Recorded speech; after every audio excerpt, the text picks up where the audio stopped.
So let's talk about why you can't study.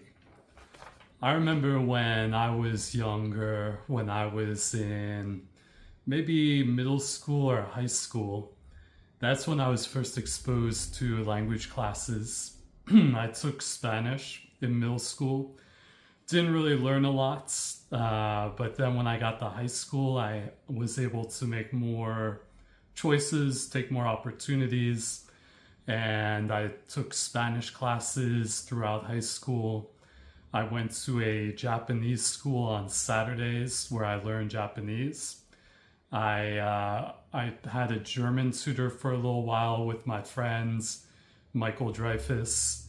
And in the last 2 years of high school, I convinced them to let me take French. So what I did was the summer before my junior year, I studied French over that summer, and I was able to skip 2 years of French and place into French 3, the advanced section. And then in my final year, my senior year, I was in French AP.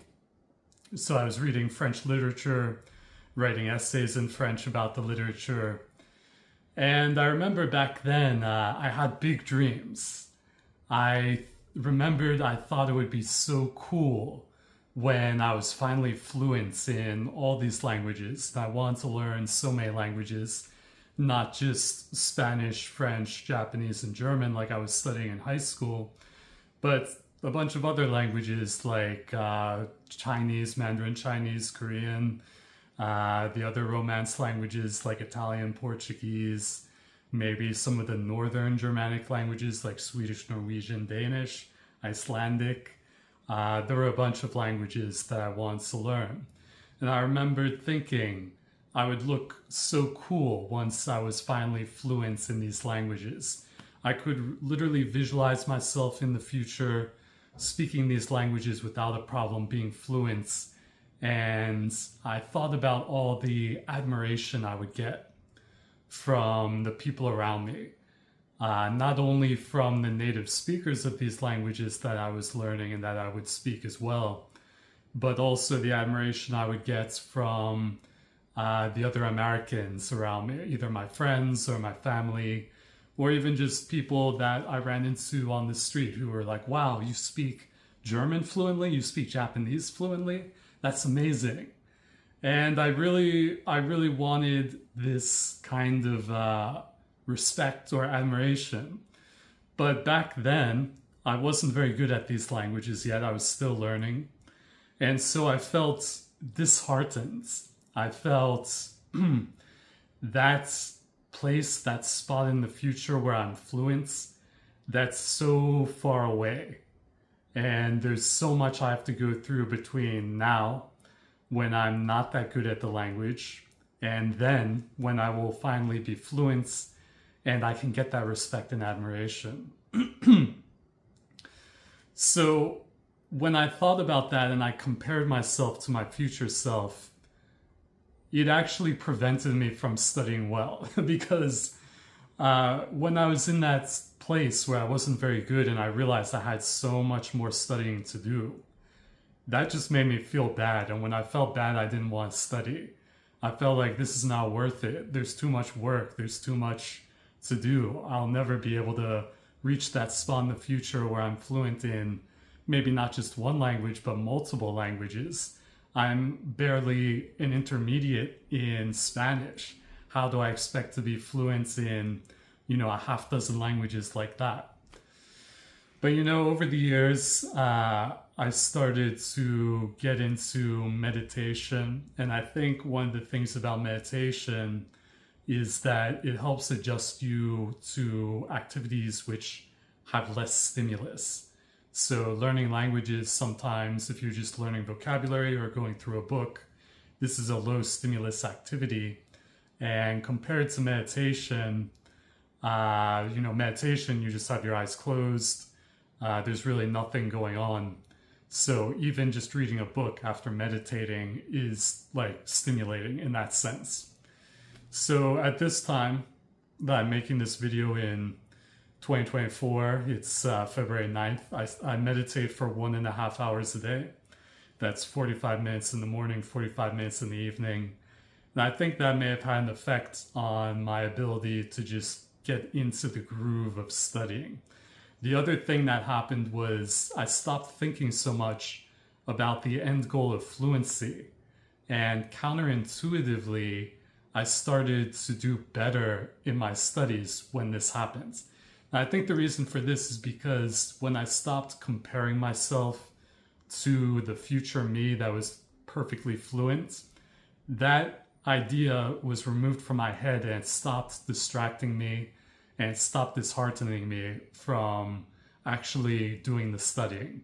So because I was not focused on fluency in the far future, it freed up my mind to be able to just focus in the present and just do my studying here and now.